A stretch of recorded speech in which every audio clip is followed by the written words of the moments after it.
Welcome the our channel. Today we how to set up Google Nest Cam Indoor, quick install step by step clearly.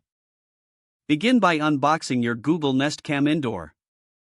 Check that all components are included, the camera, power cable, and the power adapter.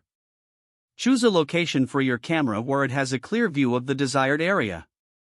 Ensure the location has a power outlet nearby for the camera. Plug the camera into the power outlet using the provided cable and adapter. Wait for the camera to power on. Once the status light starts blinking white, download the Google Home app on your smartphone. Open the app and sign in to your Google account or create a new one if necessary. Tap on the plus icon in the top left corner to add a new device. Select Setup Device and then choose New Devices. The app will prompt you to choose your home, select your home or create a new one. Follow the prompts to connect the app to your camera. When the app searches for devices, ensure your camera's status light is blinking white. Select your camera from the list once it appears. Follow the in-app instructions to connect the camera to your Wi-Fi network. Enter your Wi-Fi password when prompted. Wait for the device to connect. The status light will turn solid white when connected.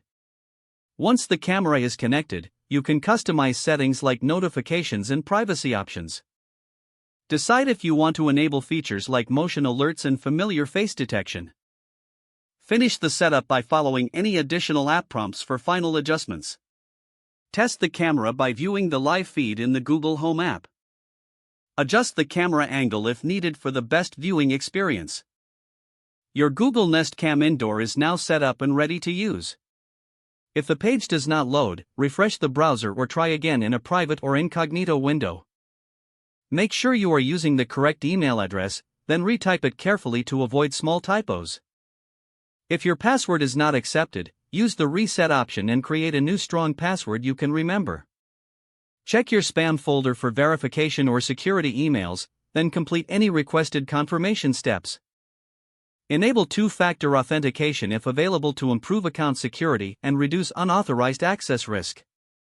After signing in, review your profile details so your contact information and settings are accurate and current.